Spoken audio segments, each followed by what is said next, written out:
ನಮಸ್ಕಾರ. ನನ್ನ ಹೆಸರು ರಾಕೇಶ್.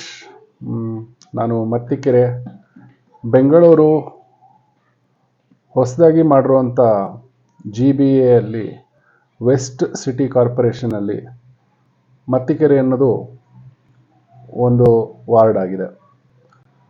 ನಿಮ್ಮೆಲ್ಲರಿಗೂ GBA ಎಲೆಕ್ಷನ್ಸ್ ವಿಚಾರವಾಗಿ ಮಾಹಿತಿ ಕೊಡಬೇಕು ಅಂತ ನಾನು ಈ ಪ್ರಯತ್ನ ಮಾಡ್ತಾ ಇದ್ದೀನಿ.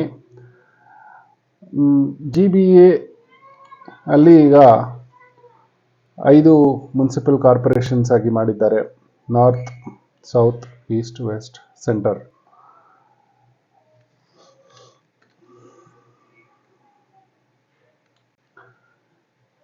ನೀವೆಲ್ಲರೂ ನೋಡ್ತಾ ಇರೋ ಹಾಗೆ ಈ ಒಂದು ಡೇಟಾ ಅಲ್ಲಿ ಪ್ರತಿಯೊಂದು ಕಾರ್ಪೊರೇಷನಲ್ಲೂ ಎಷ್ಟೆಷ್ಟು ವಾರ್ಡ್ಗಳಿದ್ದಾವೆ, ಅದರಲ್ಲಿ ಎಷ್ಟೆಷ್ಟು ಮತದಾರರಿದ್ದಾರೆ ವಾರ್ಡ್ಗಳಲ್ಲಿ, ಹಾಗೂ ಟೋಟಲ್ ಆ ಒಂದು ಸಿಟಿಯಲ್ಲಿ ಎಷ್ಟು ಜನ ಮತದಾರರಿದ್ದಾರೆ. ಬೆಂಗಳೂರು ಸೆಂಟ್ರಲಲ್ಲಿ 1,42,000 ಮತದಾರರಿದ್ದಾರೆ. 14,25,000 63 ವಾರ್ಡ್ಗಳಿದ್ದಾವೆ. ಅದೇ ಥರ ಬೆಂಗಳೂರು ನಾರ್ತಲ್ಲಿ 72 ವಾರ್ಡ್ಗಳಿದ್ದಾವೆ. 19,54,000 ಜನಸಂಖ್ಯೆ ಇರುವಂಥದ್ದು. Bengaluru south 72 ward, same north south 72 ward, 17,44,000 ಜನ. ಬೆಂಗಳೂರು ಈಸ್ಟು 50 ವಾರ್ಡ್ಗಳಾಗಿ 10 ಲಕ್ಷ ಜನ ಇದ್ದಾರೆ. ಬೆಂಗಳೂರು ವೆಸ್ಟ್ ಇದು ಅತಿ ದೊಡ್ಡ ವಾರ್ಡ್ ಕಾರ್ಪೊರೇಷನ್, ಸಿಟಿ ಕಾರ್ಪೊರೇಷನ್ ಆಗಿರೋದ್ರಿಂದ, ಅತಿ ದೊಡ್ಡ ಸಿಟಿ ಆಗಿರೋದ್ರಿಂದ ಇಲ್ಲಿ 27 ಲಕ್ಷ ಜನ ಹಾಗೂ 112 ವಾರ್ಡ್ಗಳಾಗಿ ಮಾಡಿ ಟೋಟಲ್ 88,91,000 ಜನರು ಮತದಾರರಿದ್ದಾರೆ ಅಂದ್ಬಿಟ್ಟು ಇವರು ಇದು ಒಂದು ಲಿಸ್ಟನ್ನು ಸ್ಟೇಟ್ ಎಲೆಕ್ಷನ್ ಕಮಿಷನ್ ಅವರು ಅವ್ರ ವೆಬ್ಸೈಟಲ್ಲಿ ಪಬ್ಲಿಷ್ ಮಾಡಿದ್ದಾರೆ. ಈಗ ನೀವು ನಾವೆಲ್ಲ ತಿಳ್ಕೊಬೇಕಾಗಿರೋದೇನೆಂದರೆ, ನಾನು ಸ್ಟೇಟ್ ಎಲೆಕ್ಷನ್ ಕಮಿಷನರ್ಗೆ ಕೇಳಬೇಕು ಅಂತ, ಈ ಪ್ರತಿಯೊಂದು ವಾರ್ಡಲ್ಲೂ ನಿಮಗೆ ಸರಾಸರಿ 20,000ದಿಂದ 30,000 ಜನರು ಅಂತ ವಿಂಗಡಣೆ ಮಾಡಿದ್ದಾರೆ. ಪ್ರತಿಯೊಂದು ಪೋಲಿಂಗ್ ಸ್ಟೇಷನ್, ಪ್ರತಿಯೊಂದು ಬೂತ್ದು ಇವರು ನೋಡಿ, ಇದು ನಿಮಗೆ GBA ವೆಬ್ಸೈಟಲ್ಲಿ ಸಿಗುತ್ತೆ. ಈಗ ಫಾರ್ ಎಕ್ಸಾಂಪಲ್ ನಾನಿರುವಂಥದ್ದು ಅರಮನೆ ನಗರ. ಇದರಲ್ಲಿ ಹೆಚ್ಚು ಕಮ್ಮಿ 20ರಿಂದ ಮೇಲೆ ಪೋಲಿಂಗ್ ಸ್ಟೇಷನ್ಸ್ ಇದ್ದಾವೆ. ಸೊ ಇವೆಲ್ಲ ಪೋಲಿಂಗ್ ಸ್ಟೇಷನ್ಸು ಪ್ಲಸ್ ಒಂದೊಂದು ಪೋಲಿಂಗ್ ಸ್ಟೇಷನ್ಸಲ್ಲೂ 3-4 ರೂಮ್ಸ್ ಆಗಿ ಮಾಡಿರ್ತಾರೆ. ಸೊ ಒಂದೊಂದು ಪೋಲಿಂಗ್ ಸ್ಟೇಷನ್ ಆಗಿರುತ್ತೆ. ಇಲ್ಲಿ ನೀವು ಇದನ್ನು ಕ್ಲಿಕ್ ಮಾಡಿ ಈ ಒಂದು ಫೈಲನ್ನು ನೀವು ತಗೊಂಡ್ರೆ ನಿಮಗೆ ಪ್ರತಿಯೊಬ್ಬರು ಆ ಪೋಲಿಂಗ್ ಸ್ಟೇಷನಲ್ಲಿ ಫಾರ್ ಎಕ್ಸಾಂಪಲ್ ಎಷ್ಟು ಜನ ವೋಟರ್ಸ್ ಇದ್ದಾರೆ, 948. ಸೊ ಈ ಥರ ಈ 948 ಈ ನಂಬರ್ಗೆ ಆ್ಯಡ್ ಆಗುತ್ತೆ. ಇಲ್ಲಿ ಫಾರ್ ಎಕ್ಸಾಂಪಲ್ ಬೆಂಗಳೂರು ವೆಸ್ಟಲ್ಲಿ ವಾರ್ಡ್ ನಂಬರ್ 49, 24 ಪೋಲಿಂಗ್ ಸ್ಟೇಷನ್ಸ್ ಇದೆ. ಇಲ್ಲಿ ಮೆನ್ಷನ್ ಮಾಡಿದ್ದಾರೆ 24 ಪೋಲಿಂಗ್ ಸ್ಟೇಷನ್ಸಲ್ಲಿ 13,661 ಮೇಲು, 12,803 ಫೀಮೇಲ್ಸು, ಟೋಟಲ್ 26,466. ಸೊ ಈ ಡೇಟಾ ಇಲ್ಲಿಗೆ ಮ್ಯಾಚ್ ಆಗುತ್ತೆ. ಈ ಡೇಟಾ 24 ಪೋಲಿಂಗ್ ಸ್ಟೇಷನ್ದು ನಾವು ಒಂದೊಂದೇ ಫೈಲ್ ಓಪನ್ ಮಾಡಿದ್ರು ಈ ಡೇಟಾ ಮ್ಯಾಚ್ ಆಗುತ್ತೆ. ಆದರೆ ನನ್ನ ಮುಖ್ಯವಾದ ಅಬ್ಜೆಕ್ಷನ್ ಏನಂದರೆ, ಎಲೆಕ್ಷನ್ ಕಮಿಷನರ್ಗೆ ನಾನು ಕೇಳಬೇಕು ಅಂತ ಇರೋದು,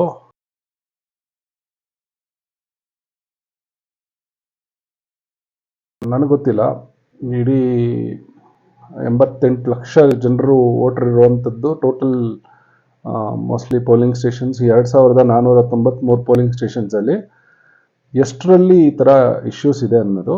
ಬಟ್ ಮೇನ್ ಇಂಪಾರ್ಟೆಂಟು ನೀವು ಹೇಳಿರೋ ಹಾಗೆ ನೋಡಿ, ಈ ಆ್ಯಕ್ಟಿವಿಟೀಸ್ನ ನೀವು ರಾಜ್ಯ ಚುನಾವಣಾ ಆಯೋಗದವರು ಈ ಆ್ಯಕ್ಟಿವಿಟೀಸ್ನ ಮಾಡಿ ಪ್ರತಿಯೊಂದು ಪೋಲಿಂಗ್ ಸ್ಟೇಷನ್ಗೂ ಒಬ್ರು BLO ಅನ್ನೋದನ್ನ ನೇಮಕ ಮಾಡಿದ್ದೀರಾ, ಕರೆಕ್ಟ್ ಅಲ್ವಾ? BLO ಅನ್ನೋರು ಇರ್ತಾರೆ. ಸೊ BLO ಅವ್ರ ಕೆಲಸ ಏನಂದರೆ ಈ ವೋಟರ್ ಲಿಸ್ಟನ್ನು ಸರಿಪಡಿಸ್ಬೇಕು, ಬೂತ್ ಲೆವೆಲ್ ಆಫೀಸರ್ಸು. ಸೊ ಇಲ್ಲಿ ನೀವು ಹೇಳಿರೋ ಟೈಮ್ ಲೈನ್ಸ್ ಪ್ರಕಾರ house to house verification through BLOs from 21/2026 to 3/2/2026 ನೀವೇ ಹೇಳಿರೋ ಹಾಗೆ ನಂಬರ್ ಆಫ್ ಡೇಸ್ 15 ದಿನ ಪ್ಲಸ್ ತಿರ್ಗ ಅಬ್ಜೆಕ್ಷನ್ಸ್ಗೆ ಒಂದು 15 ದಿನ. ನನ್ನ ರಿಕ್ವೆಸ್ಟು ಇದು ನಿಜವಾಗ್ಲೂ ಹೇಳಬೇಕಂದ್ರೆ, ಇವಾಗ ಫಾರ್ ಎಕ್ಸಾಂಪಲ್ ಇದು ಒಂದು ಪಾರ್ಟ್ ನಂಬರ್ 10 ಕೇಂಬ್ರಿಡ್ಜ್ ಸ್ಕೂಲ್, ಇದು ನಾವು ಇರುವಂಥ ಏರಿಯಾ. ಇದರಲ್ಲಿ ಜಸ್ಟ್ ಫಾರ್ ಎಕ್ಸಾಂಪಲ್ ನಾನು ಹೇಳ್ತೀನಿ, ಇದು ಸಬ್ಸೆಕ್ಷನ್ 1 ಥರ್ಡ್ ಕ್ರಾಸ್ ಅಂತ ಇದ್ದರೆ ಇದರಲ್ಲಿ 50% ಡೋರ್ ನಂಬರ್ಸ್ ಇಲ್ಲದೆ ಇರೋದು ಆ ರೋಡಲ್ಲಿ ಇಲ್ಲದೆ ಇರೋ ಡೋರ್ ನಂಬರ್ಸ್ ಇಲ್ಲಿದ್ದಾವೆ 50%.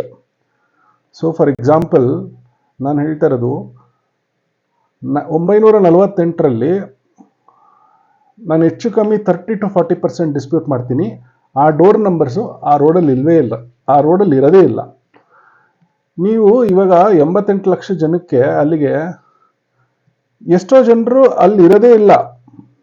ನೀವು ಈ ಥರ ಎಲೆಕ್ಷನ್ ಮಾಡ್ತಿದ್ದೀರಾ. ಫಾರ್ ಎಕ್ಸಾಂಪಲ್ ಯಾರೋ ಮೊನ್ನೆ ಹೇಳ್ತಾಯಿದ್ರು ಒಬ್ಬರ ಮೇಲೊಬ್ಬರು, ಆವಾಗ ಬಸ್ಗಳಲ್ಲಿ ವೋಟಿಂಗ್ ಹಾಕ್ಸಕ್ಕೆ ಕರ್ಕೊಂಬಂದ್ಬಿಡ್ತಿದ್ರು ಯಾವುದೋ ಬೇರೆ ಊರಿಂದ ಅಂತ. ಸೊ ಇವಾಗ BLO ಅವರು ಯಾಕೆ ಈ ಥರ ಲಿಸ್ಟನ್ನು ಮಾಡಿದ್ದಾರೆ ಒಂದು. ಎರಡನೇದು, ಇವಾಗ BLO ಅವರು ಇವಾಗ ಕರೆಕ್ಷನ್ ಮಾಡಬೇಕು ಅನ್ನೋ ಟೈಮ್ ಏನಿದೆ, ಪ್ರತಿಯೊಬ್ಬ BLOನು ಒಂದು ಬಾಡಿ ಕ್ಯಾಮ್ರಾನೋ ಅಥವಾ ಅವ್ರ ಫೋನಲ್ಲೋ ಅವ್ರು ಮಾಡ್ತಾ ಇರುವಂಥ ವೆರಿಫಿಕೇಷನ್ನ ದಯವಿಟ್ಟು ಆ ಪರ್ಟಿಕ್ಯುಲರ್ ಬೂತಲ್ಲಿ ಮಾಡ್ತಾ ಇರೋದನ್ನು ಎಲ್ಲಾನ ಒಂದು ಕಡೆ ಇದರ್ ಪಬ್ಲಿಕ್ ಆದರೂ ಮಾಡಿ, ವೆಬ್ಸೈಟ್ಗಳಲ್ಲಾದರೂ ಪಬ್ಲಿಷ್ ಮಾಡಿ, ಯಾರ್ಯಾರನ್ನ ಯಾವ್ಯಾವ ಥರ ಇಂಟ್ರ್ಯಾಕ್ಟ್ ಮಾಡಿ, ಯಾವ್ಯಾವ ರೋಡಲ್ಲಿ ಹೋಗಿ ಇಂಟ್ರ್ಯಾಕ್ಟ್ ಮಾಡಿದ್ದಾರೆ ಅದನ್ನೆಲ್ಲ ಮಾಡಿ ಒಂದು ವಿಡಿಯೋ ಡಾಕ್ಯುಮೆಂಟ್ ಆದರೂ ಮಾಡಿ, ಇಲ್ಲ ನೀವು ಅದನ್ನು ಸೇವ್ ಮಾಡಿಕೊಂಡು ಒಂದು ರೈಟ್ ಟು ಇನ್ಫಾರ್ಮೇಷನ್ ಆ್ಯಕ್ಟಲ್ಲಾದರೂ ಪ್ರೊವೈಡ್ ಮಾಡೋ ಥರ ಮಾಡಿ. ಯಾಕಂದರೆ BLOಸು ಒಂದು ದಿನಾನೂ ಕೆಲಸ ಮಾಡ್ತಾ ಇಲ್ಲ ನಾನು ಹೇಳೋ ಪ್ರಕಾರ. ಆಮೇಲೆ ಒಂದು ಡೇಟಾ ಇನ್ನೊಂದು ಕಡೆ ಇದೆ, ಇನ್ನೊಂದು ಕಡೆ ಇದೆ.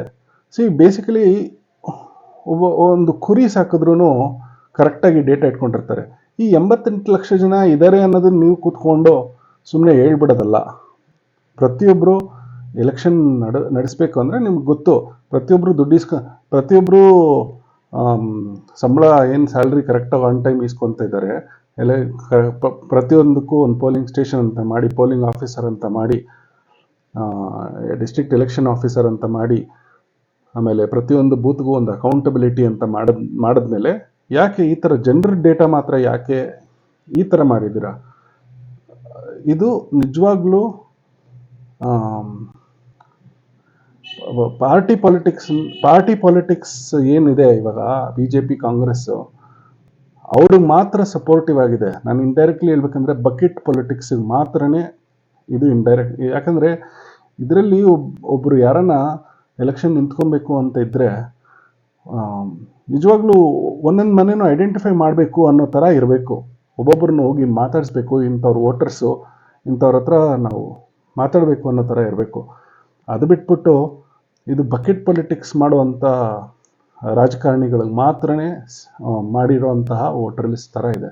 ಸೊ ಎಲೆಕ್ಷನ್ ಕಮಿಷನರ್ ಅವರೇ, ಈ ವಿಡಿಯೋನ ನಾನು ನಿಮಗೂ ತಲುಪಿಸೋಕ್ಕೆ ಟ್ರೈ ಮಾಡ್ತೀನಿ. ನೋಡಿ, ಇವಾಗ BLOಸು ನಾನು ಹೇಳ್ದೋಗೆ ಈ ಡೋರ್ ನಂಬರ್ಸ್ ಫಿಕ್ಸ್ ಮಾಡಬೇಕು. ಆಲ್ಟರ್ನೇಟಿವ್ ಬೇಕಾದ್ರೆ ಎಲೆಕ್ಷನ್ ಕಮಿಷನ್ ಅವ್ರ ಕಡೆಯಿಂದನೇ ಎಷ್ಟಪ್ಪ ಸಾಧಾರಣ ಅಂದರೆ ಒಂದು ಬೂತ್ಗೆ ನೀವು 900 ಜನ ಅಂದರೆ 2 ರೋಡ್ಗೆ ಆಲ್ರೆಡಿ ಒಬ್ರು ಇದ್ದಾರೆ. ಎಷ್ಟು ದಿನ ಬೇಕು ಒಂದು ನಂಬರ್ಗಳು ಹಾಕೋಕ್ಕೆ? 2 ದಿನಕ್ಕೆ ಒಂದು ನಂಬರ್ ಹಾಕ್ಕೊಂಡು ಹೋಗೋಕ್ಕೆ ಎಷ್ಟೊತ್ತು ಬೇಕು ನಿಮಗೆ? ನಿಮ್ಮದೇ ಒಂದು ಸಪ್ರೇಟ್ ನಂಬರ್ ಕೊಟ್ಕೊಂಡು ಹೋಗಿ, ಅಥವಾ ಕರೆಕ್ಟಾಗಿರೋ ನಂಬರ್ಸ್ ಹಾಕಿ.